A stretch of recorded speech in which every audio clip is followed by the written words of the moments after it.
sobre aceleração vetorial e no final vou deixar o link para a primeira se você está chegando agora. Mas a ideia é a seguinte, a gente está estudando talvez uma das grandezas mais importantes da cinemática vetorial, que é a aceleração. Como eu disse, nós sempre começamos a análise fazendo aí, um estudo da grandeza média, foi o que a gente fez na aula passada, link no final, e agora a gente vai falar da aceleração vetorial instantânea. Então, antes de mais nada, eu gostaria de colocar o seguinte: na física, a grandeza aceleração, a ideia da aceleração, ela é produto de forças. Forças podem gerar aceleração. Então eu já começo assim. Imagine uma pedra que você lançou numa situação, vamos por enquanto desprezar a resistência do ar, mas se você lança uma pedra na atmosfera aqui, na superfície da Terra, despreza a resistência do ar. A única força que atua é a força gravitacional, que vai gerar a aceleração gravitacional, que a gente sabe que aponta para o centro da Terra, a gente costuma dizer que ela é vertical para baixo. Então, veja, nesse desenho que eu estou fazendo aqui, nós temos um corpo que foi lançado, então, em certo momento ele tem um vetor velocidade, e veja, se não houvesse nenhuma aceleração aí, por inércia, esse cara continuaria com o mesmo vetor velocidade, mas nós temos aqui uma aceleração vetorial, que nesse caso, nesse exemplo, ela aponta para baixo, Eu vou chamar isso aqui de gama. Esse movimento talvez seja o movimento mais complexo, matematicamente falando, que a gente vai estudar, que é um movimento que tem trajetória curvilínea e ele também é um movimento que é variado porque o módulo da velocidade varia. É por isso, galera, que quando a gente pensa em aceleração vetorial, a gente estuda, na verdade, as duas componentes que essa aceleração pode apresentar. Então, olha o que eu estou escrevendo aqui. Toda vez que você tiver uma aceleração vetorial, ela pode apresentar duas componentes. Como assim duas componentes? A gente vai sempre olhar na direção da velocidade e lembra que o vetor velocidade ele é sempre tangente ou paralelo à trajetória. E a gente sempre vai olhar na direção radial ou na direção que é perpendicular à direção da velocidade. E nessas duas direções a gente pode encontrar essas duas componentes. Primeiro, a componente tangencial. Então eu vou falar para você o que ela faz, aonde ela existe e as suas características. O que faz, aonde existe, características. Primeiro, componente tangencial, ela tem como função mudar o módulo do vetor velocidade. Obviamente que isso vai existir em movimentos onde o módulo do vetor velocidade muda, que é o que a gente chama de movimentos variados. Lembrando que se o módulo do vetor velocidade está aumentando, a gente classifica esse movimento como acelerado. E se o movimento é acelerado, imagine aqui então um móvel com um vetor velocidade aqui orientado para a direita, e ele está num movimento onde esse módulo aumenta. Se esse módulo aumenta, é porque existe nessa mesma direção e nesse mesmo sentido uma componente tangencial da aceleração, que eu chamo de AT. Agora, se eu tivesse um movimento retardado, um movimento onde o módulo desse vetor velocidade diminuísse com o tempo, é porque existe aqui uma componente tangencial orientada no sentido contrário ao sentido da velocidade vetorial. Então vamos organizar isso. Olha só, quando a gente tem a componente tangencial em movimentos que ou são acelerados ou retardados, mas independentemente disso, entenda que a direção da componente tangencial é sempre igual à direção do vetor velocidade. Se o vetor velocidade, ele é horizontal, a componente tangencial é horizontal. Se ele é vertical, a componente tangencial, veja, componente tangencial, vetor velocidade é tangencial. Então sempre a direção desse vetor é a mesma direção do V. Agora, o sentido pode ser o mesmo ou ele pode ser contrário ao vetor velocidade. Vai depender do tipo de movimento. Em movimentos acelerados, velocidade vetorial, componente tangencial no mesmo sentido. Movimentos retardados, velocidade vetorial e componente tangencial, sentidos opostos. Como é que você calcula o módulo da componente tangencial? Veja, o módulo da componente tangencial é igual ao módulo da aceleração que você já conhece, da aceleração chamada aceleração escalar. É aquela que quando o movimento é uniformemente variado, é o Azinho, lembra do V igual a V0 mais AT? Aquele A é a aceleração escalar.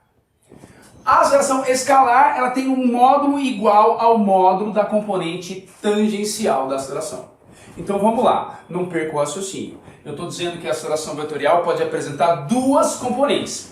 Pode apresentar a componente tangencial, se o movimento for variado, e pode apresentar também a componente centrípeta. A componente centrípeta, ela vai existir em movimentos curvilíneos, porque o papel dela, então vamos lá. O que ela faz? Onde existe características. Componente centrípeta muda a direção do vetor velocidade. Toda vez que a direção do vetor velocidade mudar, você vai ter então uma componente centrípeta. Obviamente que isso vai acontecer em movimentos que não são retilíneos, ou seja, em movimentos curvilíneos. Como que é essa componente centrípeta? Primeiro, a direção dela é radial. Direção radial. Quando eu falo que a direção é radial, é a direção do raio, certo? É essa direção aqui. Ou seja, é uma direção que é perpendicular ao vetor velocidade. Então imagine esse exemplo que eu estou dando, né? Nós temos um móvel aqui executando uma curva. A direção da componente centrípeta é radial, direção do raio. O sentido é para o centro, aponta para o centro da curva. Então, o meu vetor, né, componente centrípeta da aceleração, ele vai ser melhor desenhado desse jeito aqui. É um vetor que é perpendicular à direção da velocidade, olha aqui o vetor velocidade, né? Então esse vetor está perpendicular, ou seja, ele é radial, aponta para o centro da curva. E o módulo da componente centrípeta é dado pela expressão v quadrado sobre raio. V quadrado sobre raio. Lembrando que no Sistema Internacional de Unidades, velocidade em metros por segundo, raio em metros e, claro, que a aceleração em metro por segundo ao quadrado. Agora, tá claro isso? De onde vem isso, Greg? No material de vocês de Indaiatuba, né, no caderno de estudos, tem uma definição interessante, precisa, usando o limite. Acho legal até você dar uma olhada. Na aula passada, eu analisei um movimento curvilíneo uniforme e, de uma certa forma, eu mostrei uma maneira talvez não tão, né, formal, mas interessante de chegar nesse valor aqui. Então eu recomendo que você assista caso você queira ter uma noção um pouco mais aprofundada do assunto. Tá clara essa ideia então? Quando você pensa em aceleração vetorial, a gente olha para as componentes. Mas calma, um erro muito grande para fechar essa aula agora, galera. Um erro muito grande aqui é você olhar para essa lousa e falar, olha, tem 3 acelerações vetoriais, né? Não. Nós temos uma única aceleração vetorial que eu gosto de chamar de gama. Gama. É que para facilitar nosso estudo, em muitos momentos a gente decompõe esse gama em 2 componentes. Então vamos lá. Olha o que eu estou dizendo aqui, ó, voltando e fechando no exemplo do início.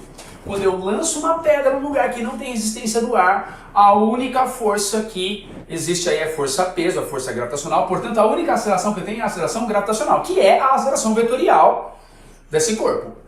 Para facilitar esse estudo, eu posso decompor essa aceleração vetorial em 2 componentes. Uma componente, perceba, tangencial, ó, está na direção tangencial. Tá vendo essa componente tangencial? Vou chamar de AT. E uma componente centrípeta, que eu vou chamar de AC. Então, na verdade, nós não temos aqui 3 acelerações. Tem uma única aceleração. E perceba que essas componentes são componentes ortogonais. São componentes ortogonais. Quando você olha para esse triângulo aqui, isso é um triângulo onde, olha só, eu tenho a aceleração vetorial aqui, o módulo dela. Aqui eu tenho a componente centrípeta e aqui eu tenho a componente tangencial. E o ângulo entre elas é 90 graus. Então você as relaciona através do teorema de Pitágoras. Sempre o módulo da vetorial vai ser, claro, a soma dos quadrados das componentes. Pitágoras. Tá clara essa ideia? É isso. Nós vamos estudar 6 tipos de movimentos. Vou passar agora uma foto aí para vocês, que é movimento retilíneo uniforme. Muda algum aspecto do vetor velocidade? Não. O vetor velocidade sempre mantém direção, sentido e módulo. Não existe gama. Gama é 0. Movimento retilíneo uniforme. Pô, é retilíneo o movimento? Não tem centrípeta. Então, só tem componente tangencial. Ou seja, a aceleração vai ser na mesma direção do vetor velocidade. Se ele é acelerado, no mesmo sentido também. Movimento retilíneo retardado. Mesma ideia, só que a aceleração no sentido contrário, não tem componente centrípeta. E finalmente, os movimentos curvilíneos, que todos possuem componente centrípeta, mas se ele é uniforme, não tem componente tangencial. Se ele é acelerado, a componente tangencial está no mesmo sentido do vetor velocidade. E se ele é retardado, componente tangencial no sentido oposto. Beleza? Bora treinar, galera.